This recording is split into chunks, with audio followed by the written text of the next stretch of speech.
Twelfth में क्या चल रहा है? क्या सोच रहा है? कंपनी और पार्टनरशिप हो गई? कंपनी हो गई तो सीए का फाउंडेशन का विचार है? क्या क्या पता है पहले ये बताइए। क्या है? सीए क्यों करनी है? क्या फ्यूचर है? क्या सब्जेक्ट है? कितना आइडिया है? क्योंकि मैं आपको अकाउंट्स में वही पढ़ाऊंगा जिससे आपका ट्वेल्थ का भी कवर हो जाए, है ना। जैसे आपने पार्टनरशिप की हुई है, अभी आपने पार्टनरशिप में जो भी कुछ पढ़ा है, ठीक है ना, वो सिर्फ इसलिए पढ़ा है कि बस ट्वेल्थ पास हो जाए। तो वही पार्टनरशिप सीए फाउंडेशन में भी है, वही पार्टनरशिप सीए इंटरमीडिएट में भी है, बट उसका लेवल जो है ना वो चेंज होता चला गया। ठीक है, सेम कंसेप्ट है, सेम क्वेश्चन है, वही डेथ, वही रिटायरमेंट, तो वही एडमिशन। बस उसके जो कंसेप्ट है ना वो एक्चुअल में ट्वेल्थ में तो सिर्फ एक रफली रफली आइडिया दे दिया गया। तो मैं इसी हिसाब से कराऊंगा कि आपका ट्वेल्थ का भी कवर हो जाए और आपको फाउंडेशन का भी कवर हो जाए। ठीक है, तो थोड़ा सा आइडिया दे दीजिए, कुछ है आइडिया फाउंडेशन का? हाँ सर, बस एक सब्जेक्ट है लॉ का जो थोड़ा अलग है। मैथ है आपके पास, छोड़ रखिए मैथ्स ना तब।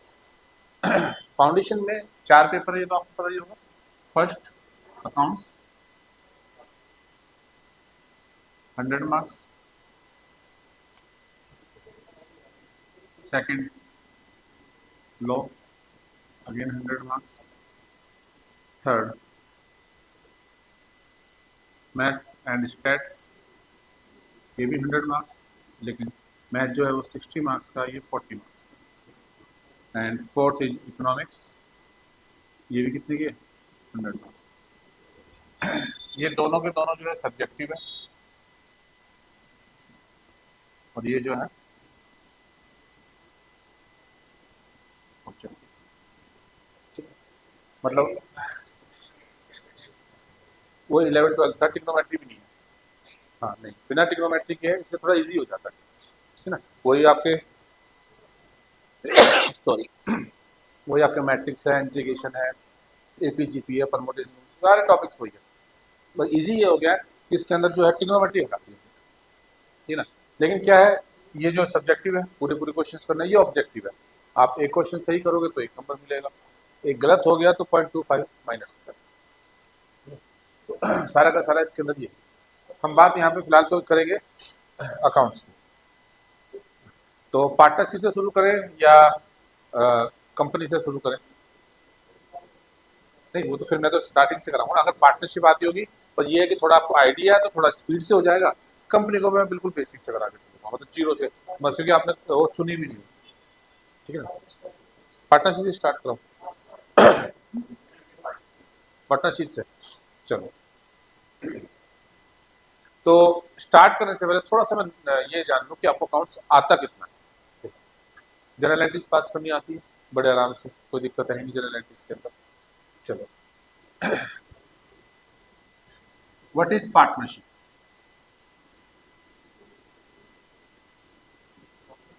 वो मत बताना जो बुक्स में लिखी हुई है, बस थोड़ा सा है, हाँ अपने लैंग्वेज मुझे सिर्फ समझा दीजिए।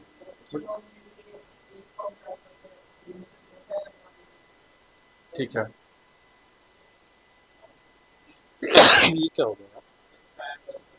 मुझे भी ऐसे लग रहा है, भाई पीछे से बंद हो गया शायद से। मैं एसी को तो बंद पता नहीं क्या, एकदम से कोल्ड तो नहीं होना चाहिए। देखो, पार्टनरशिप को हम एक कहानी की तरह समझते हैं। एक दोस्त है, मिस्टर ए, दूसरा दोस्त है मिस्टर बी।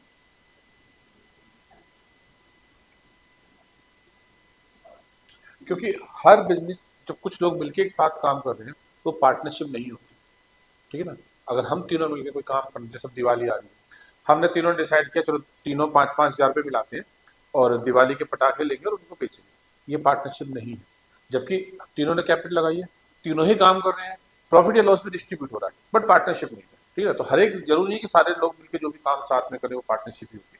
कुछ टर्म्स कंडीशन को डिसाइड किया जाता है, उसके बाद वो पार्टनरशिप बनती है। ठीक है, तो दो दोस्त मिले, मिस्टर ए और मिस्टर बी, नॉर्मली जनरली बात करना स्टार्ट करा, भाई तू क्या कर रहा है, मैं क्या कर रहा हूँ। तो दोनों ने डिसाइड किया चलो एक नया बिजनेस शुरू करते हैं। कहता क्या? कहता कोई भी चीज, कपड़े का काम स्टार्ट करते हैं, कपड़े खरीदेंगे बेचेंगे, एक शॉप लेंगे या कुछ भी ऐसा करेंगे, लेकिन पर्पस क्या होगा? प्रॉफिट कमाना, और लॉन्ग टर्म के लिए, शॉर्ट टर्म के लिए नहीं। चाहे वो बिजनेस बंद हो जाए 10 दिन बाद ही, वो पार्टनरशिप ही कहलाएगी अगर आपकी इंटेंशन उसको जल्दी से क्लोज करने की नहीं है। ठीक है, मतलब एक पर्टिकुलर टाइम पीरियड के लिए अगर आप काम नहीं करते, लॉन्ग टर्म के लिए काम करते हैं, पर्टिकुलर पर्पस के लिए काम नहीं करते, जैसे हमने तीनों ने मिला, चलो भाई ऐसे करते हैं, एक मकान है उसका मलबा बेचना है, थोड़ा मलबा बेच दिया, वो पार्टनरशिप नहीं होगी, वो जॉइंट वेंचर कहलाता है, जिसमें बिजनेस जरूर है, प्रॉफिट डिस्ट्रीब्यूशन जरूर है, बट शॉर्ट टर्म के लिए। ये क्या होना चाहिए, लॉन्ग टर्म होना चाहिए, वो बिजनेस बार बार बार बार बार बार आप उसको करो, बंद हो जाता है ये एक अलग पर्पस है। ठीक है ना, बहुत सारी चीजें आपने मिले, दो दोस्त मिले, पैसा मिला, एक मूवी बना दी, मूवी कहीं से खरीदी और मार्केट में सेल कर दी, पार्टनरशिप नहीं है, क्योंकि वो दोनों किस चीज के लिए जुड़े हैं, सिर्फ उस पर्टिकुलर मूवी के लिए जुड़े हैं। हाँ, आपने एक ऐसी कंपनी बना ली, अब हमारी कंपनी हमेशा ही मूवीज को खरीदेगी और सेल करेगी, खरीदेगी और सेल करेगी, तो वो क्या गया, आपने कहा वो बार बार करना स्टार्ट किया, तो ही वो पार्टनरशिप। ठीक है, तो किसी भी पार्टनरशिप के लिए कुछ टर्म्स कंडीशन है जो हम डिसाइड करेंगे, अगर वो उस बिजनेस में बैठती है, फिट बैठती है, तो ही पार्टनरशिप होगी। पहले एक छोटी सी चीज देखते हैं, फर्स्ट इज एग्रीमेंट या कॉन्ट्रैक्ट। क्या होता है एग्रीमेंट या कॉन्ट्रैक्ट?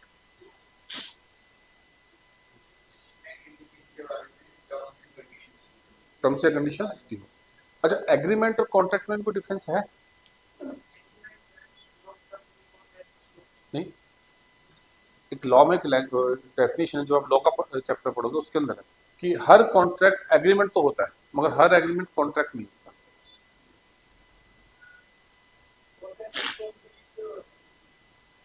मैंने आपने किसी चीज, हाँ,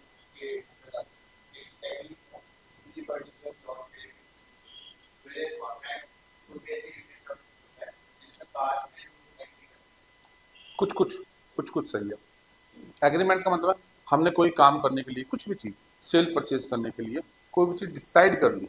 जैसे आप सिंपल सा एग्जाम, आप दुकान पे जाइए, आपने कहा मुझे अकाउंट्स की बुक चाहिए, दुकानदार ने कहा 200 रुपए की, आप बुक खरीदना चाहते हैं, वो बेचना चाहता है, वो कितने की बेचना चाहता है, ये एग्रीमेंट है। क्या आप 200 में खरीदने को तैयार हो? नहीं हो, तो ये सिर्फ एग्रीमेंट है। कॉन्ट्रैक्ट कब होगा, जब आप एग्री हो जाओगे कि हाँ चलो 200 ठीक है, आपको तो नहीं 200 में नहीं, कितने में, 180 में। ठीक है ना, मतलब एक चीज होती है ऑफर, एक चीज होती है एक्सेप्टेंस। ऑफर तो मैंने आपसे कहा है, आप मान जाओगे तो कॉन्ट्रैक्ट बन जाएगा, नहीं मानोगे तो कैंसिल हो जाएगा। ठीक है, तो किसी भी बिजनेस को स्टार्ट करने के लिए सबसे पहली बात तो है कोई ना कोई एग्रीमेंट या कोई ना कोई कॉन्ट्रैक्ट तो होना चाहिए। अगर वो होगा ही नहीं तो आप बिजनेस कैसे करोगे? मैं अकेला कुछ करना चाहता हूँ तो मेरी सोच है, मेरा दिमाग है, मैं जैसे चाहे वैसे करूँ, लेकिन जब वो दो चार लोगों के साथ हो जाएगा, फिर सबकी सोच को, सबकी मेंटेलिटी को एक ही पॉइंट पे ला के रखना जरूरी है। ठीक है ना, मैं कहता हूँ कपड़े का काम शुरू करते हैं, आप कहते हैं मुझे बर्तन का शुरू करेंगे, तो जब हमारे विचार ही नहीं मिलेंगे तो हम पार्टनरशिप कर कैसे सकते हैं? अब ये थोड़ी होगा चलो भाई ठीक है आधी दुकान में बर्तन का कर लेते हैं, आधी में हम कपड़े का कर लेते हैं, वो पार्टनरशिप तो बनी नहीं ना, कोई पर्टिकुलर चीज के लिए आपको करना पड़ेगा। तो मेन क्या होना चाहिए, एग्रीमेंट या कॉन्ट्रैक्ट। जब तक एग्रीमेंट कॉन्ट्रैक्ट नहीं होगा पार्टनरशिप स्टार्ट ही नहीं हो सकती। सेकंड, टू और मोर देन 2%।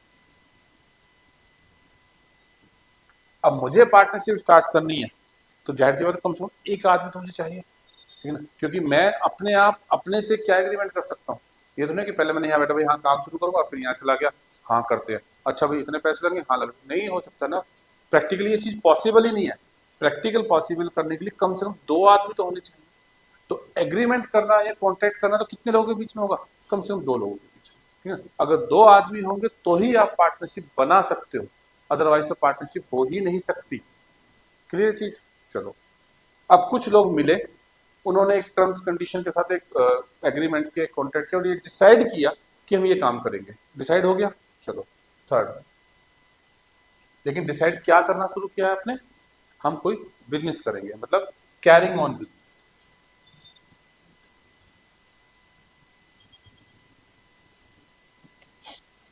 हम क्या करेंगे, बिजनेस। हमने एग्रीमेंट भी किया, सबको डिसाइड कर लिया और अपने अपने घर जाके सो गए, कोई काम नहीं कर रहे, तो पार्टनरशिप बन गई क्या? नहीं बनी। दूसरा, कैरिंग का मतलब है वही चीज, वही काम, वही चीज आप बार बार बार बार बार बार कंटिन्यूस बेस पे करते हो। अगर आप शॉर्ट टर्म के लिए करते हो फिर वो ज्वाइंट वेंचर कहलाता है, वो कभी भी पार्टनरशिप नहीं कहलाएगा। तो कहता है आप बिजनेस कर रहे हो कंटिन्यूसली बेस पे करोगे, यही आपकी इंटेंशन होनी चाहिए, तो वो पार्टनरशिप होगी। Fourth, profit sharing. जो भी आप बिजनेस कर रहे हैं उससे होने वाला प्रॉफिट सभी पार्टनर्स में डिस्ट्रीब्यूट होगा, ये कंपलसरी है। ऐसा नहीं हो सकता कि हम किसी एक पार्टनर को प्रॉफिट नहीं देंगे या सारा प्रॉफिट कोई एक ही पार्टनर लेके जाएगा। रेशो कुछ भी हो सकती है, ठीक है ना। जैसे मैं ये डिसाइड कर लूँ भाई हम तीनों मिलकर बिजनेस कर रहे हैं, 1% तुम्हें मिलेगा, 1% तुम्हें मिलेगा, 98% मेरा, ये तो पॉसिबल है। लेकिन मैं ये कह दूं सारा मेरा या सारा तुम दोनों का, ये पॉसिबल नहीं है, ठीक है। और जिस रेशो में हम प्रॉफिट का डिस्ट्रीब्यूशन करेंगे सेम उसी रेशो में लॉस भी डिस्ट्रीब्यूट होगा। जिस रेशो में प्रॉफिट डिस्ट्रीब्यूट होगा रेशो भी उसी, लॉस भी उसी रेशो में डिस्ट्रीब्यूट होगा। बट लॉस के साथ एक कंडीशन है कि हम ये डिसाइड कर सकते हैं कि एक पार्टनर को लॉस नहीं मिलेगा या सारा लॉस एक ही पार्टनर बियर करेगा। ये पॉसिबिलिटी सिर्फ लॉस के साथ है। जैसे वैसे माइनर पार्टनर हम होता नहीं है हमारे पास, फिर भी हम किसी को बना लेते हैं पार्टनर, कभी नहीं, उसको सिर्फ प्रॉफिट में शेयर मिलता है, लॉस को इसका शेयर नहीं। तो जिस रेशो में आप प्रॉफिट डिस्ट्रीब्यूट करेंगे उसी रेशो में लॉस भी डिस्ट्रीब्यूट करेंगे। प्रॉफिट की रेशो कुछ भी हो सकती है मगर वो सबके लिए होनी चाहिए ना, हो वैसी ही होगी। प्रॉफिट सबको मिलना कंपलसरी है मगर लॉस हो सकता है किसी एक पार्टनर को ना दे या कम ज्यादा दे दे, ये पॉसिबिलिटी है। लेकिन जो सबसे मेन पॉइंट है वो ये है, अगर ये पॉइंट होगा तो ही पार्टनरशिप होगी। बहुत सारे ऐसे बिजनेस है जिसमें चारों पॉइंट तो हैं बट ये पॉइंट नहीं होता, इसको हम बोलते हैं म्यूचुअल एजेंसी।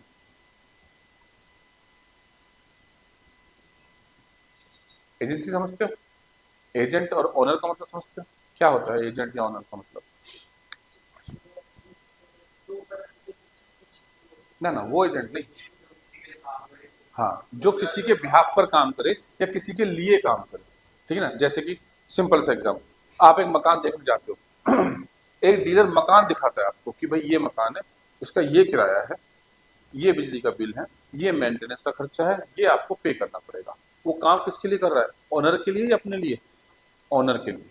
उसने कह दिया अगर 10,000 रुपये किराया है तो इसका मतलब क्या हुआ कि ओनर ने भी बोल दिया कि 10,000 रुपये किराया है। यही तो होता है।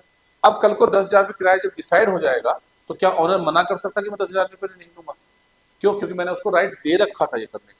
सेम कंसेप्ट इसमें है। म्यूचुअल एजेंसी का मतलब होता है जैसे ही कुछ लोग आपस में बिजनेस करना स्टार्ट करते हैं, ये सिंपली उनके बीच में अंडरस्टूड होता है कि भैया हम कोई भी एक काम करेगा तो ये माना जाएगा सबने किया।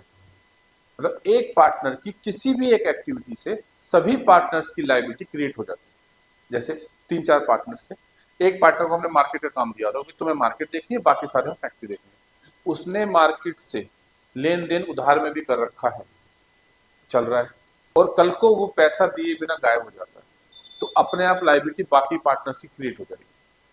वो ये कह के नहीं बच सकते कि हमें क्या पता भाई तुमने उसके साथ क्या डीलिंग कर रखी, क्योंकि माना जाता है कि सब पार्टनर्स को बटरा के काम किया गया होगा। तो ऐसे बहुत सारे बिजनेस है जिसमें लायबिलिटी 1% से करने से बाकी क्रिएट नहीं होती, तो वो पार्टनरशिप नहीं होगी। अगर लायबिलिटी बाकी क्रिएट होती है तो ही पार्टनरशिप होगी। जैसे एग्जाम्पल देता हूँ मैं, आपके पिताजी की एक दुकान है, कोई भी दुकान है, दुकान आपके पिताजी की है, मगर कभी कभी आप भी दुकान पे बैठ जाते हो, कभी कभी आप भी दुकान पे बैठ जाते हो, क्लियर। उसके बाद कोई एक दुकान, कोई एक शॉपकीपर या कोई भी एक डीलर आपके पास कुछ सामान देने आता है और आप उससे ले लेते हो। पैसे आप दोगे या आपके पिताजी देंगे? और अगर आपने नहीं दी तो पिताजी देंगे। पिताजी क्यों देंगे? पिताजी तो कहेंगे मैं तो खरीदा ही नहीं। आपकी लाइबिलिटी, वो आपको पैसे, आपको सामान देके जा रहा है आपकी दुकान को, वो दुकान को देके जा रहा है, वो आपको नहीं देके जा रहा, वो आपको जानता भी नहीं है। बस उनको ये पता कि ये फला का लड़का है, बस इससे अलावा तो नहीं है। मैं बैठ जाऊंगा मुझे थोड़ा देंगे वो सामान, वो सिर्फ आपको देंगे। मगर लाइबिलिटी किसकी क्रिएट हो रही है? आपके पिताजी की क्रिएट हो रही है, आपकी कोई लाइबिलिटी क्रिएट नहीं हो रही, ठीक है ना। तो पार्टनर आपके बीच में, आपके और पापा जी के बीच में क्या पार्टनरशिप है? नहीं है। क्यों? क्योंकि लाइबिलिटी आपको क्रिएट ही नहीं हुई। अगर लाइबिलिटी आपकी भी हो जाए, मतलब कल को पिताजी ने पैसे देने से मना कर दिया तो वो आपसे पैसे नहीं ले सकता, क्योंकि वो आपके पिताजी के बिहाफ पर पैसे सामान देके गया हुआ है। अगर उनके बीच में ऐसा कोई रिलेशन हो आपके बीच में, मतलब पता हो उसको हाँ भाई ये बाप बेटा भी दोनों इसके अंदर पार्टनर है, तो लाइबिलिटी फिर दोनों की क्रिएट हो। बहुत सारे बिजनेस जैसे होता है, हम अपने एम्प्लॉयज को कई बार क्या होता है प्रॉफिट में भी हिस्सा दे देते हैं कि भाई जितना भी प्रॉफिट होगा 10% तुम्हारा। एग्रीमेंट किया होगा तभी तो होगा, तो ये भी कहानी होगी। 2 या 2 से अधिक, भाई मैं मालिक, एक एम्प्लॉय, तो ये भी हो गया। कैरिंग और बिजनेस बार बार चल रहा है, प्रॉफिट भी डिस्ट्रीब्यूट हो रहा है, बट एजेंसी नहीं है। एम्प्लॉय की किसी भी एक्टिविटी से कंपनी की कोई लायबिलिटी क्रिएट नहीं होती, और कंपनी की किसी भी एक्टिविटी से एम्प्लॉय की कोई लायबिलिटी क्रिएट नहीं होती। तो जब ये पांचों पॉइंट होंगे तो ही पार्टनरशिप होगी। वैसे एक छठा पॉइंट भी है, पर वो अंडरस्टूड सा है, उसको लिखो या ना लिखो। Lawful business. आप सब जुड़े किस बिजनेस के लिए? लॉफुल बिजनेस के लिए, मतलब कोई लीगल एक्टिविटी करो। ये नहीं कि चार पांच दोस्त मिले किडनैपिंग शुरू कर दी, तो आप क्या हो जी हमने तो पार्टनरशिप कर ली। कैसे? हम चार पांच जने थे, एग्रीमेंट भी हुआ, प्रॉफिट भी आपस में बांटते हैं, और ये काम तो हम बार बार करते हैं, रोज किडनैपिंग करते हैं, तब भी वो पार्टनरशिप नहीं होती। ठीक है, तो किसी भी एक पार्टनरशिप को करने के लिए कुछ लोगों के बीच में एग्रीमेंट होना चाहिए, वो एग्रीमेंट होगा तभी पार्टनरशिप होगी। ठीक है, तो अब हम इसको डेफिनेशन के हिसाब से पढ़ेंगे। पार्टनरशिप, हाँ, तो पार्टनरशिप हो ही नहीं सकती। आप कैसे बच सकते हो? आप तो, अगर एक बात तो आप बच ही गए उस चीज से, फिर तो आप कुछ भी करके निकल जाओगे, लाइबिलिटी तो बाकी लोगों की क्रिएट हो गई। अब जैसे सिंपल सा एग्जांपल इसको देखो, आपने एयरटेल की सिम खरीदी, किसी शॉप पे गए होंगे, किसी एजेंट से खरीदी होगी, और कल को अगर वो सिम काम नहीं करती, तो आप गाली एयरटेल को दोगे या उस एजेंट को दोगे? क्यों? क्योंकि आप उस आदमी को नहीं जानते, आप किसको जानते हो? एयरटेल को जानते हो। तो वो क्या है पर्सन वहां पे, वो तो सिर्फ एक वो है, एजेंट के थ्रू काम कर रहा है, वो कोई कंपनी के बिहाफ पर थोड़ी कल को नौकरी छोड़ के चला जाएगा, उसकी तो जिम्मेदारी खत्म हो गई। लेकिन अगर वहीं पे मुकेश अंबानी भी है, अनिल अंबानी, दोनों भाई है, अब पता है कि हमको ये पार्टनर है, किसी एक ने गलती करी और वो गायब हो गया, तो आप दूसरे की गर्दन तुरंत पकड़ सकते हो, क्योंकि ये पार्टनर थे। तो म्यूचुअल एजेंसी का मतलब यही है, एक ने लाइबिलिटी क्रिएट करी तो उससे सभी की लाइबिलिटी क्रिएट होगी, ऑटोमेटिकली होगी। ठीक है ना, जैसे हस्बैंड वाइफ होते हैं, दोनों एक दूसरे के म्यूचुअल एजेंट होते हैं, जब तक उनकी शादी हुई होती है, वो क्या होता है? म्यूचुअल एजेंट होते हैं। अगर वाइफ ने किसी सुनार की दुकान से जाके कोई गोल्ड उधार में ले लिया, और दुकानदार ने ये दे के दे दिया कि ठीक है जी ये तो राम कुमार की वाइफ है, वो दे देगी, वो दे गई, पेमेंट खत्म। उसने नहीं पेमेंट दी है, तो वो डिमांड किससे कर सकता है? वो राम कुमार से कर देगा, तो उनकी डिमांड की भैया आपकी वाइफ लेके गई थी, आपको पैसे देने पड़े, परचून की दुकान से सामान लेके गई थी, आपका हस्बैंड लेके गए थे, आपको देने पड़े। ठीक है ना, तो पार्टनरशिप क्या है? कहता है partnership is the relation. Partnership का एक रिलेशन है, एक समझौता है, एक एग्रीमेंट है बिटवीन टू और मोर देन टू पर्सन। क्या? एक रिलेशन है, एक एग्रीमेंट है, एक समझौता है, किसके बीच में? दो या दो से अधिक आदमी के बीच में। Who have agreed to share the profit. वो क्या हो गया? एग्री हो गया, किस लिए? हम प्रॉफिट को बांटेंगे। ठीक है, share the profit of the business carried by all or any of them acting for all। या उनमें से कोई एक काम कर रहा है सबके लिए, कोई एक काम कर रहा है सबके लिए, तो पार्टनरशिप है। क्यों? क्योंकि एक के काम करने का मतलब है लाइबिलिटी सबकी क्रिएट हो गई। ठीक है ना, बात समझ में आई? तो अब एक एग्जांपल देता हूं, उसमें बताइए पार्टनरशिप है या नहीं है। एक है ए, मिस्टर ए, एक है मिस्टर बी। इसने 2000 रुपए इकट्ठे किए, इसने 2000 रुपए इकट्ठे किए, दोनों ने मिला के एक चाय की दुकान खोली, और ये चाय की दुकान रेंट पर दे दी इसको, सी को, जिससे इनको 500 रुपीज पर मंथ रेंट आता है, और इस पैसे को ये दोनों आपस में डिस्ट्रीब्यूट कर लेते हैं। पार्टनरशिप है या नहीं है? क्यों नहीं है? पैसा भी कंट्रीब्यूट किया, एग्रीमेंट भी किया, क्यों? हाँ, क्योंकि मेन बिजनेस क्या है? हाँ, मेन बिजनेस चाय का, उससे लाइबिलिटी किसकी बनती है? सी की, इसकी तो नहीं। आपने कोई घर पे किराया दे दिया तो आपकी क्या लाइबिलिटी? आप इसको कर रहे हो तो आप इसके अंदर को ओनर हो, पार्टनर नहीं। मतलब आप उससे सिर्फ होने वाली इनकम को आपस में डिस्ट्रीब्यूट कर रहे हो, ये पार्टनर का हुआ। एयर बिल पार्टनर का, ये को ओनर हो गया। पार्टनर में अगर हाँ दुकान चाहिए खुद चलाते तो पार्टनर होते, को ओनर और पार्टनर में फर्क होता है। ठीक है ना भाई, एक घर है आपके पिताजी का, आपके पिताजी के बाद वो घर दोनों भाइयों का हो गया, और उससे आने वाला किराया दोनों आपस में डिस्ट्रीब्यूट करते हैं, तो को ओनर ही तो हुए, पार्टनर कहाँ हुए? पार्टनर कब होते हैं? भैया ये हिस्सा तेरा, ये हिस्सा मेरा, हाँ हो गया, अब हम इससे को एक साथ मर्ज करेंगे और अब हम इसमें कोई काम करेंगे, कुछ भी ऐसी चीज। यहाँ पे मेन बिजनेस जरूर चाय का है, लेकिन यहाँ पे ये सिर्फ को ओनर के हिसाब से प्रॉपर्टी को दे रखा है किराए पर, पार्टनर नहीं है। बिजनेस होना चाहिए, लेकिन लायबिलिटी जो है एक की एक्टिविटी से दूसरी क्रिएट होनी चाहिए। क्लियर चीज? ठीक है। तो पार्टनरशिप के लिए एक रिलेशन होना चाहिए, मतलब एग्रीमेंट होना चाहिए कुछ लोगों के बीच में, दो या दो से अधिक जितने भी लोग होंगे, जो कि किसी भी बिजनेस के प्रॉफिट या लॉस को बांटेंगे, और ऐसा बिजनेस जिसको वो सारे मिलके चला रहे हैं या कोई एक जना उसको एक्टिव कर रहा है। क्लियर? अब एक्चुअल पार्टनरशिप हमको पढ़ना क्या है, ठीक है ना। सबसे पहली चीज, हम इसका एक बेसिक कंसेप्ट समझेंगे, मतलब आगे जितने भी टॉपिक हम पार्टनरशिप के पढ़ने वाले हैं सारा का सारा बेसिक कंसेप्ट के ऊपर डिपेंड करता है, ठीक है ना। एग्जाम के पॉइंट ऑफ व्यू से मत समझिए, क्योंकि एग्जाम में कुछ भी आ सकता है, आपको हर एक चीज का लॉजिक, हर एक चीज का कंसेप्ट पता होना चाहिए, हम उसको स्टडी करेंगे। दूसरा, बेसिक में क्या क्या पढ़ना है, डिस्ट्रीब्यूशन ऑफ प्रॉफिट।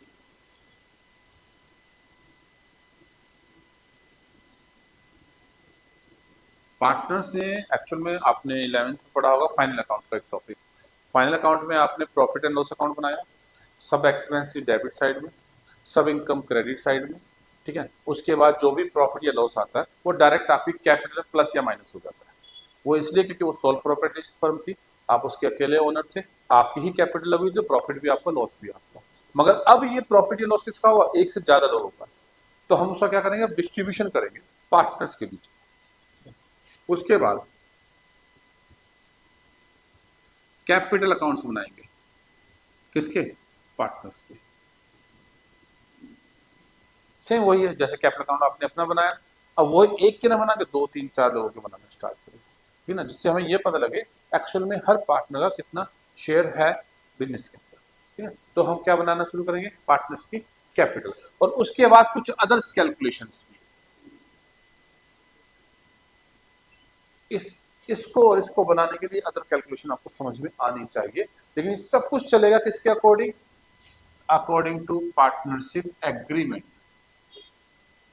जिसको हम बोलते हैं पार्टनरशिप। तो पहले डीड को समझ लेते, छोटा है क्या डीड का मतलब, अगर सिंपल सी एक लैंग्वेज में क्या हो, जो भी काम करते समय मैंने और आपने डिसाइड कर लिया वही डीड है। क्योंकि पार्टनरशिप डीड के लिए कोई भी रूल, कोई भी condition as per partnership act नहीं बताया गया। वो कहते हैं जो लोग काम कर रहे हैं वो आपस में अपनी समझ के अनुसार, अपनी सुविधा के अनुसार कोई भी रूल्स बना सकते हैं, लेकिन वो सबकी सहमति से होना चाहिए। अगर सब एग्री है तो उसको फॉलो किया जाएगा, एग्री नहीं है तो जबरदस्ती आप नहीं थोप सकते किसी के ऊपर भी, ठीक है ना। और कहता है इस रिटर्न डीड को रिटर्न में कर लो तो ज्यादा अच्छा है, क्योंकि रिटर्न में प्रूव करना आसान होता है, और बिना रिटर्न के किसी भी चीज को प्रूव करना बड़ा मुश्किल होता है। कि कल को हम तीनों पार्टनर डिसाइड किया था कि प्रॉफिट को इक्वल इक्वल डिस्ट्रीब्यूट करेंगे, कल को बहुत ज्यादा प्रॉफिट हो गया या बहुत ज्यादा लॉस हो गया तो हम तीनों लड़ पड़े, जी ऐसे नहीं था, ऐसा था, ऐसे नहीं था, ऐसे नहीं था। अगर हम किसी भी अगले पर्सन को बोलेंगे कि भैया हमारे बीच में समझौता करा दो, तो वो सबसे पहले क्या है, अपनी क्या दिखाइए? डीड, मतलब आपने क्या किया था आपस में डिसाइड, क्या लिखा गया था वो बताइए। वो कहता है जी वो तो है ही नहीं, तो भैया अब है ही नहीं तो फिर कुछ और रूल फॉलो करने पड़ेंगे।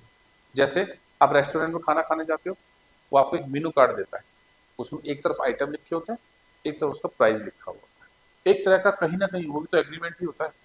अगर आपने उसने देख लिया कि चाउमीन एक प्लेट 100 रुपए की, तो आप उसको क्या बोलोगे? एक प्लेट चाउमीन ला दो। तो आपको कितने पैसे देने हैं? क्योंकि आपको पता है 100 रुपए देने, क्या उसने आपको बताया 100 रुपए देने? नहीं, उसने अपने कार्ड से शो कर दिया कि आपके 100 रुपीज है। अगर वो आपको कार्ड नहीं देता, आप कोई नहीं है उसको, आप कहते हो भैया एक प्लेट चाउमीन बना दो, तो आपको रेट पूछना चाहिए। आपने पूछा नहीं, उसने बताया नहीं, कल को कहता है कि 1000 रुपये दो, आप क्या करोगे? दोगे या नहीं दोगे? क्यों नहीं दोगे? तुमने चाउमीन नहीं खाई, तो आपने पूछा भी नहीं। अगर उसने बताया नहीं तो आपने पूछा भी नहीं। नहीं, ये तो कुछ नहीं, तो आपका काम भी तो है पूछना। आप कोई भी चीज बिना रेट पर कैसे खरीद लेते हो? नहीं हो सकता ना प्रैक्टिकली। तो अब आप लड़ पड़े, दुकानदार और आप लड़ पड़े। दूसरा आदमी आया, भाई क्या हुआ? कहते जिसने चाउमीन खाई मैंने इससे मांगे 1000 रुपये, दे नहीं रहा। तो कहता भाई तूने पूछी? कहते मैंने भी नहीं पूछी। क्या तुमने पूछी? भाई मैंने भी नहीं बताया। फिर कितने पैसे दें? कितने पैसे दें? फिर क्यों देने तो पड़ेंगे, क्योंकि आपने खाया। कितने पैसे, सामान तो है नहीं कि लेके वापस ले लेगा, वो तो पेट में चला गया, कितने पैसे देंगे? हाँ, या तो 1000 रुपये देने पड़ेंगे। आप कहते हो जी मार्केट में 50 रुपए की बिक रही है, वो तो 50 ही दूंगा। फिर वो क्या कहते हैं, एक्चुअल में ये देखते हैं कि आसपास की दुकान में क्या रेट चल रहा है चाउमीन का, उसी के हिसाब से पेमेंट हो जाती है। ठीक है ना? कुछ यहाँ पर ऐसा ही है। लॉ ये कहता है कि सब कुछ आपके बीच में, हर लड़ाई झगड़े का समझौता एज पर डीड ही होगा। डीड में लिखा है सैलरी दो तो देंगे, लिखा है कि कमीशन दो तो देंगे, उसमें लिखा है प्रॉफिट लॉस इस रेशियो में बांटो तो बांटेंगे। और कहता जी कुछ भी नहीं लिखा। फिर लॉ कहता अगर ऐसा कुछ भी नहीं लिखा तो फिर 5 रूल आपको हमारे फॉलो करने हैं, सिंपल 5 रूल। ठीक है ना? क्योंकि जिन चीजों पे झगड़ा होता है उन्हीं चीजों को हम सॉल्व कर देते हैं। वो 5 रूल्स क्या है? First, no interest on capital. अगर जनरली तो हमको यही समझ में आता है कि दो पार्टनर हैं तो दोनों क्या करते हैं, बराबर बराबर कैपिटल लगाते हैं। लेकिन पार्टनरशिप एक बार दूसरी तरीके से भी होती है। किसी आदमी के पास पैसा ज्यादा होता है, किसी के पास दिमाग ज्यादा होता है। ठीक है ना? तो मैंने ये कहा भाई आप दोनों पैसे लगाओ, मैं काम करूंगा, तो हम तीनों पार्टनर। या मेरे पास कम पैसा है, आप लोगों के पास ज्यादा पैसा है, तो आप ज्यादा लगाइए, मैं कम लगाता, बिजनेस को शुरू कर लेते हैं। तो क्या लॉ ये कहता है कि अगर एग्रीमेंट किया हुआ है तो सही, नहीं किया हुआ तो किसी भी पार्टनर ने चाहे कैपिटल कम लगाई हो या ज्यादा लगाई हो, वो कैपिटल के ऊपर इंटरेस्ट डिमांड नहीं कर सकता। बात समझ में आया? हमें एक दुकान शुरू करनी है, उसमें 2 लाख रुपए की इन्वेस्टमेंट है, तो रूल तो ये कहता है 1 लाख रुपए मैं लगाऊं, 1 लाख रुपए आप लगाओ। ठीक है ना? आप कह दो जी मेरे पास सिर्फ 50,000 रुपए है, मैं कह चलो भाई 1.5 लाख रुपए मैं लगाता हूँ, लेकिन जो पैसा मैं एक्स्ट्रा लगा रहा हूँ मुझे उसके ऊपर इंटरेस्ट चाहिए। आप कहते हो एग्री, हमने रिटर्न में लिख लिया, तो डीड बन गई, फिर तो दोगे दोगे। ठीक है ना? लेकिन हमने कुछ नहीं कहा इसके बारे में, और जब साल का लास्ट आया मैंने कहा भाई मेरी कैपिटल ज्यादा लगी तो मुझे कुछ इंटरेस्ट चाहिए, तो फिर लॉ ये कहता है अब आपको इंटरेस्ट नहीं मिलेगा क्योंकि आपने कोई इसके बीच में एग्रीमेंट किया हुआ है। ठीक। Second point, no interest on drawing. Drawing समझते हो ना? जो आप पर्सनल यूज के लिए बिजनेस में से पैसा विड्रॉ करते हो, उसके ऊपर किसी भी पार्टनर से इंटरेस्ट चार्ज नहीं होगा। पैसे तो सब कुछ डिसाइड होता है भाई, थोड़ा थोड़ा पैसा निकालेंगे, सारे निकाल के ले जाओ तो बिजनेस चलाएंगे कहाँ से? फिर भी अगर किसी ने कभी किसी इमरजेंसी में या किसी भी रीजन से कुछ पैसा ज्यादा विड्रॉ कर लिया तो इंटरेस्ट चार्ज नहीं होगा। ठीक। Third is no salary. एक पार्टनर क्या आता है, सुबह आ जाता है 7 बजते ही, रात को 10 बजे तक फैक्ट्री में काम करता रहता है। एक ऐसा था अपना नहा धो के आराम से 10 बजे आता है, 4 बजे अपने घर चला जाता है। तो ज्यादा काम करने वाला सैलरी की डिमांड नहीं कर सकता। हाँ, एग्रीमेंट में है तो बिल्कुल करेगा, लेकिन अगर कोई एग्रीमेंट नहीं किया है तो वो सैलरी की डिमांड नहीं करेगा। ठीक है? Equal profit sharing. पार्टनर्स में जो भी प्रॉफिट या लॉस है उसका डिस्ट्रीब्यूशन इक्वल इक्वल होगा। ठीक है? प्रॉफिट भी और लॉस। अदरवाइज तो जैसे रेशियो डिसाइड की हुई आप वैसे कीजिए। Interest on partners loan at the rate of 6% per annum. अगर पार्टनर ने फर्म को कोई लोन दिया हुआ है, मतलब बीच में बिजनेस करते समय कुछ पैसे की इमरजेंसी पड़ी, तो पैसा हमें बाहर से उठाना चाहिए था, मगर हमारे पास एक ऐसा पार्टनर जिसके पास ज्यादा पैसा है, उसने कहा भाई तुम ही कुछ लोन दे दो, तो इंटरेस्ट तुम्हें भी देना है, बाहर भी देने, उसने कहा चलिए जी ले लो। या तो इंटरेस्ट डिसाइड किया होगा आपने, अगर इंटरेस्ट डिसाइड नहीं किया और जब ईयर एंड आया तो वो कहता जी मुझे तो 20% का इंटरेस्ट चाहिए, आप कहते जी 2% का देंगे। फिर लोग कहता अगर डिसाइड नहीं हो रहा फिर कितना इंटरेस्ट देना आपको, अदरवाइज जैसे डिसाइड कर रखा है वैसे होगा। ठीक है ना? तो ये 5 रूल सिर्फ तब लगेंगे जब पार्टनरशिप डीड रिटर्न में ना हो, या आप पार्टनरशिप डीड में प्रूफ ना कर पाते हो सकते हो कि आपने एक्चुअली क्या कंडीशन रखी है। अदरवाइज तो जो कंडीशन है वही है, मतलब उसमें लिखा है इंटरेस्ट दो, कैपिटल में 2% तो देंगे, इंटरेस्ट ऑन ड्राइंग चार्ज करो 8% तो चार्ज करेंगे, सैलरी देनी है, ए को देनी है बी को नहीं देनी तो हाँ जी देंगे। कुछ भी नहीं लिखा है तो ये फॉलो करेंगे। क्लियर? तो डीड के अकॉर्डिंग पूरा बिजनेस चलेगा, मतलब प्रॉफिट या लॉस का डिस्ट्रीब्यूशन होगा जो भी डीड में लिखा है। डीड नहीं है तो no interest on capital, no interest on drawing, no salary, interest on loan at the rate of 6% per annum, profit या लॉस का इक्वल डिस्ट्रीब्यूशन। क्लियर चीज? ठीक है? तो इन चीजों के ऊपर ही हम प्रॉफिट का डिस्ट्रीब्यूशन स्टार्ट करेंगे, सीखना करेंगे कि होता कैसे। क्लियर यहां तक? बता दूं? अब ये बताइए कितने टाइप्स के अकाउंट होते हैं? हम्म? कौन कौन से? कैपिटल अकाउंट और ये तो आप पार्टनरशिप बता रहे, पार्टनरशिप नहीं पूछा, जनरली पूछा कितने टाइप्स के अकाउंट्स होते जो आपने जनरल एंट्रीज के रूल्स फॉलो किए होंगे, वो कितने अकाउंट्स ले लिए? कौन कौन से? अब ये थोड़ा ना आजकल थोड़ा मॉडर्न तरीके से सिखाने लगे, मैं आपको बेसिक कंसेप्ट से सिखाता हूँ। जो अकाउंट्स हैं वो होते हैं दो टाइप्स के, रियल सॉरी पर्सनल और इन पर्सन। ठीक, इन पर्सन को दो पार्ट में डिवाइड किया हुआ है, रियल एंड नॉमिनल। सब कुछ इसी में आ गया, ठीक है ना। पर्सनल अकाउंट्स कौन से होते हैं? नहीं, लिख लो डेफिनेशन। पर्सनल अकाउंट्स एक्चुअल में है क्या? क्योंकि अकाउंट्स के नाम रटना शुरू कर दोगे तो अभी बुक है, बुक में तो सिलेक्टेड वही 4-5 होते हैं, प्रैक्टिकल लाइफ में तो बहुत सारे होते हैं ना। Personal account which are related to any person, firm और कंपनी। मतलब जो ह्यूमन बींग्स है हम जैसे, ये आर्टिफिशियल पर्सन जो होते हैं उनसे रिलेटेड जो भी आएंगे इसमें, ठीक है ना। जैसे Ram, Shyam, Mohan, Tata company, PNB bank, Reliance company, ये सब इसके अंदर आएंगे, ठीक है ना। जो किसी फर्म या उससे रिलेटेड होते हैं ना, रियल। इस पर्सन को छोड़ के जितने भी अकाउंट्स आएंगे वो सब किस में आ जाएंगे? In person. अब इसमें भी दो है, रियल और नॉमिनल, वैसे नाम से पता लग रहा है, ठीक है ना। रियल क्या है? इस कमरे में आपको क्या क्या दिखाई दे रहा है? जो जो जो आपको दिख रहा है ना, सब रियल अकाउंट में आएगा, ठीक है ना। भाई इसमें मेरे को और आपको छोड़ दो, हम तो पर्सनल में आ गए। उसके बाद इस कमरे में जो भी चीज आपको दिखाई दे रही है प्रॉपर, इसका कलर, डिजाइन, शेप, लंबाई, चौड़ाई आप बता सकते हो, वो क्या है? रियल अकाउंट, ठीक है ना। रिलेटेड जो रियल थिंग से रिलेटेड है, like furniture, cash, building, car, furniture, वो सब इसके अंदर आएंगे। और जो इसमें नहीं आते वो किस में आएंगे? नॉमिनल। मतलब है बट एक्चुअली उसकी कोई फिजिकल स्ट्रक्चर नहीं है उसका। हाँ, इंटेंजिबल भी कह सकते, जैसे कि सैलरी। अब सैलरी किस रंग की होती है, किस डिजाइन की होती है, कितनी बड़ी होती है, कितनी भारी होती है, ये नहीं पता। सिर्फ हमें किस दिन पता है? पैसे में। रेंट है, मतलब जितने भी एक्सपेंस और इनकम है वो सब किसके अंदर आएंगे? नॉमिनल, ठीक है ना। जनरल एंट्रीज के रूल्स बहुत सिंपल से हैं, बस सिर्फ रिवाइज करा देता हूँ। पर्सनल क्या है? Debit the receiver, her receive करने वाला पर्सन क्या होगा? डेबिट, वो क्रेडिट द गिवर, यही रूल सीखा हुआ है, इससे हर एंट्री पास हो जाती है। रियल का debit word comes in, credit word goes out, debit all losses and expenses, credit all profit and gains.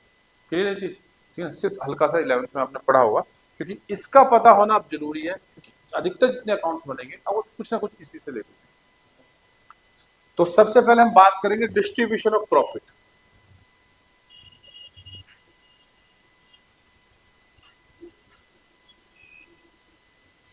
Profit को क्या करना है हमको? डिस्ट्रीब्यूशन करना है पार्टनर्स में। तो थोड़ा सा 11th का ध्यान देते हैं। हमने सीखा था एक बनाना प्रॉफिट एंड लॉस अकाउंट, याद है? डेबिट साइड, क्रेडिट साइड, यहाँ पे सारे एक्सपेंसेस, यहाँ पे सारी इनकम, ठीक है। क्रेडिट साइड ज्यादा, डेबिट साइड कम है, तो बैलेंस इज प्रॉफिट या बैलेंस इज लॉस, सिंपल सा। उसके बाद आपने बनाई होगी एक बैलेंस शीट। बैलेंस शीट में यहां पर आती है कैपिटल, और ये वाला प्रॉफिट यहां जाके हो जाता है प्लस, और या लॉस हो तो वो क्या हो जाएगा? माइनस। यही सीखा हुआ है। अब ये क्योंकि एक ही आदमी का बिजनेस है तो प्रॉफिट भी उसका, लॉस भी उसका, तो सब उसी के साथ प्लस और माइनस का डालो। लेकिन अब इस प्रॉफिट पे हकदार कितने लोग हैं? More than one. ए भी हो सकता है, बी भी हो सकता है, सी भी हो सकता है, डी भी हो सकता है। तो कहता है अब प्रॉफिट का डिस्ट्रीब्यूशन होगा किसमें? पार्टनर्स में, but according to partnership deed. ठीक, तो मैं दो लाइनें लिख रहा हूं, अच्छी तरह से इसको दिमाग में रख लेना, उसके बाद ही डिस्ट्रीब्यूशन समझ में आएगा। फर्स्ट, प्रॉफिट जो डिस्ट्रीब्यूट होगा वो होगा according to deed, according to, ठीक है। मतलब प्रॉफिट तो कमा ही लिया, अब तो कोई इनकम एक्सपेंस है ही नहीं। इस प्रॉफिट को पार्टनर्स में कैसे डिस्ट्रीब्यूट करना है, उसके लिए आपको डीड समझनी पड़ेगी। तो डीड में जैसे जैसे लिखा है वैसे डिस्ट्रीब्यूट करेंगे, अदरवाइज वो 5 रूल फॉलो करके डिस्ट्रीब्यूट करते हैं। और सबसे मेन चीज, only book entry,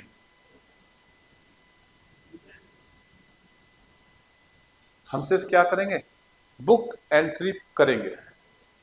book entry का मतलब क्या होता है, देखो आपको किसी एम्प्लॉय को सैलरी देनी है, कैसे दोगे? नहीं, इसको छोड़ो, प्रैक्टिकली कैसे दोगे? कैश दोगे। हाँ, कैश दोगे ना, मतलब तो ये कैश में बैंक में। बट पार्टनर को सैलरी कैश में नहीं दी जाती, ठीक है ना, सिर्फ बुक एंट्री पास होगी। बुक एंट्री का मतलब है प्रॉफिट जहां है वही रहेगा, उस प्रॉफिट का कुछ हिस्सा सैलरी के नाम से उस कैपिटल में प्लस करना है, विड्रॉ नहीं करना है। देख, आपके जेब में 1 लाख रुपए पड़े, 1 लाख रुपए आपके पास यहाँ कैश रखा हुआ, आपने एम्प्लॉय को सैलरी दी 10,000 रुपए, तो कैश कितना हो जाएगा? 10,000 सैलरी दी, कैश कितना हो गया? नहीं नहीं, एम्प्लॉय को दिया 90। बट अगर वही सैलरी आपको पार्टनर को देनी है तो कैश 1 लाख ही रहेगा, बस वो प्रॉफिट जो है सैलरी के रूप में उसकी कैपिटल में प्लस हो जाएगा। बात समझ में आई? ये इसको हम बोलते हैं only book entry. Book entry का मतलब है एक्चुअल में कैश पेड या रिसीव नहीं हो रहा, ना तो पार्टनर फर्म को कुछ कैश में दे रहा है, ना पार्टनर कैश को निकाल रहा है, बस उसकी कैपिटल में प्लस माइनस हो रहा है, ठीक है ना। जैसे सैलरी है, हम नॉर्मली सैलरी पे करते हैं तो एंट्री क्या होगी, सैलरी टू कैश, यही होती है ना। सैलरी दी मतलब सैलरी में एक्सपेंस डाल दिया और कैश माइनस कर दिया, लेकिन पार्टनर में ये एंट्री नहीं होगी, उसमें क्या होगी, सैलरी टू कैपिटल। बात समझ में आई? मन ये नहीं, ये एंट्री वैसे गलत है, मैं इसमें कुछ मॉडिफाई करूंगा, बस इतना बता रहा हूँ, कैश से क्या आ जाएगा, कैपिटल आ जाएगा। मतलब हम उसको कैश में नहीं दे रहे, उतना पैसा पार्टनर की कैपिटल में प्लस कर रहे हैं एज ए कैश। क्योंकि एक चीज आप याद रखना, हमेशा प्रॉफिट कैश में नहीं होता। बात समझ में आ गई? जैसे आपने 1 लाख का माल उधार बेच दिया, आपने 50,000 का माल दिया, 1 लाख रुपए में बेच दिया उधार, कितने का प्रॉफिट हुआ आपको? 50,000 का प्रॉफिट तो है, बट कैश तो 1 रुपया भी नहीं है। कभी इन फ्यूचर मिलेगा तो हो सकता है प्रॉफिट आपका करंट असेट के रूप में हो या किसी और उसमें भी हो सकता है। तो इसलिए पार्टनर को हम जो भी कुछ देंगे अकॉर्डिंग टू डीड, वो सारा का सारा बुक एंट्री के थ्रू बस ट्रांसफर होगा, एक्चुअल में कैश पेड या रिसीव नहीं होता। क्लियर चीज, ठीक है। तो हम जो भी प्रॉफिट डिस्ट्रीब्यूट करेंगे वो अकॉर्डिंग टू डीड करेंगे और सिर्फ बुक एंट्रियां पास करेंगे, एक्चुअल में कैश पेड नहीं किया जाएगा। क्लियर। और उसके लिए हमें सीखना है बनाना profit and loss appropriation account, मतलब प्रॉफिट या लॉस को डिस्ट्रीब्यूट करना है अकॉर्डिंग टू डीड। डिस्ट्रीब्यूशन है, प्रॉफिट वहीं का वहीं, मतलब कैश वहीं का। बात समझ में आ गई? ठीक है ना।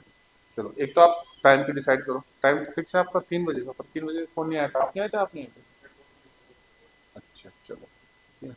तो देखो, अभी तो आप टीएस गिरवाल की बुक से ही सॉल्व कर सकते हो। अगर आपने टीएस गिरवाल को अच्छी तरह से पकड़ लिया तो फाउंडेशन बुक तुरंत सॉल्व हो जाएगी। मैं आपको फाउंडेशन की असाइनमेंट देना स्टार्ट कर दूंगा, जो जो टॉपिक होता रहे उसको अपने ग्रेवाल से पूरा करते रहो, साथ के साथ उसको असाइनमेंट से भी पूरा करते रहो, आपका साथ के साथ दोनों से टॉपिक निकल जाएंगे। क्योंकि जब आप असाइनमेंट को पढ़ना शुरू करोगे तो आपको ये तो समझ में आ जाएगा कि जो मैं एक्चुअली में 12th में पढ़ रहा हूँ वही उसके अंदर, बस हाँ जो सेकंड बुक है आपकी कैश फ्लो की या रेशो की वो नहीं है उसके अंदर, बाकी तो सारा पार्टनरशिप है, पूरी कंपनी है, बाकी सारा लेवल का सिलेबस है। क्लियर चीज? ठीक है ना। कुछ पूछना हो तो बताओ। हम्म, कहाँ से? जिसमें वो पार्टनर है, नहीं वो उसके अकाउंट में तो सैलरी आ ही नहीं सकती, उसकी कैपिटल में प्लस होती है। हाँ, वो उसको विड्रॉ करेगा। हाँ जो है, हाँ तो कैश क्लियर, और उसके अकाउंट में नहीं आता, वो उसके अकाउंट में अगर वो विड्रॉ करेगा तो उसके अकाउंट में तब आएगा जब वो विड्रॉ कर लेगा। वो क्योंकि अपने अकाउंट से विड्रॉ थोड़ी ना कर रहा है, पर्सनल अकाउंट की तो हम जनरल एंट्री पास करते नहीं, वो होगी जो कंपनी से अकाउंट बना रहा है। ठीक है ना, मतलब जैसे आप कहते हो जी आपको 5,000 सैलरी मिली तो अभी कैपिटल में प्लस है, कैश तो कंपनी में ही पड़ा हुआ है, जिस दिन आप उस कैश को विड्रॉ करोगे फिर आपके अकाउंट में वो पैसा जाएगा, वहां से निकल जाएगा। उसको हम बोलते हैं ड्राइंग। ड्राइंग का मतलब ये नहीं होता कि आपने पर्सनल यूज के लिए क्या निकाला, पर्सनल यूज के लिए आपको आपने वो प्रॉफिट निकाला, वो सैलरी निकाली, वो कमीशन निकाला, वो इंटरेस्ट निकाला जो आपको फर्म से मिल रहा है। ठीक है ना। अगर आप ये कहते हैं जी सैलरी हमने कैश, पार्टनर ने सैलरी कैश में निकाल ली, तो एंट्री क्या करोगे आप? एक पार्टनर को 10,000 रुपये सैलरी हमने कैश में पे करी, क्या एंट्री होगी? बिल्कुल सिंपल सी, अगर आपको जनरल एंट्री आती है, paid rupees 10,000 to Mohan, Mohan partner है। टू सैलरी, सैलरी तो क्रेडिट होती नहीं है। टू कैश,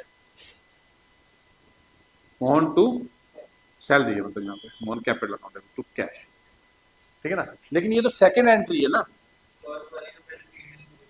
फर्स्ट एंट्री पास करो, क्योंकि अभी गलत किया ये भी गलत है।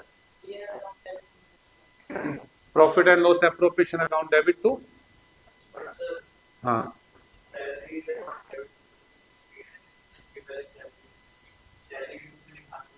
तो वो दिखा दो दी, कैपिटल प्लस कर दिया, वो तो नरेशन में है ना कि सैलरी का पैसा जा रहा है, वरना आप किस चीज में डालो। तो ये एंट्री भी गलत है वैसे, ऊपर वाली सही है मगर ये गलत है, क्योंकि अपनी कैपिटल को तो वो कभी कम कर ही नहीं सकता कैश में। एक चीज आज दिमाग में अच्छी तरह से बिठा लेना, पार्टनर की कैपिटल के साथ कैश सिर्फ दो ही कंडीशन पे आता है, जब वो बिजनेस में कैश लेके आता है और जब बिजनेस को बंद करके कैश लेके जाता है। तो भैया मैंने तो अभी तो कहा ना, फाउंडेशन में और ट्वेल्थ में कुछ तो फर्क आना चाहिए, ठीक है ना। अगर ये लिखते हो इसका मतलब ये है कि आपने अपने कैपिटल को निकाल लिया। तो इसकी एक्चुअल एंट्री क्या बनेगी, पहली एंट्री होगी profit and loss appropriation account debit to partners capital account, उसके अकाउंट में एज ए कैपिटल हमने प्लस कर दिया पैसा। सेकंड एंट्री होगी drawing account debit to cash, क्योंकि जो उसको पैसा मिला है उसने उसकी ड्राइंग कर दिया, ये एंट्री होगी। थर्ड एंट्री होगी क्योंकि ये अकाउंट ओपन हो गया, इसके बाद थर्ड एंट्री होगी partners capital account debit to drawing.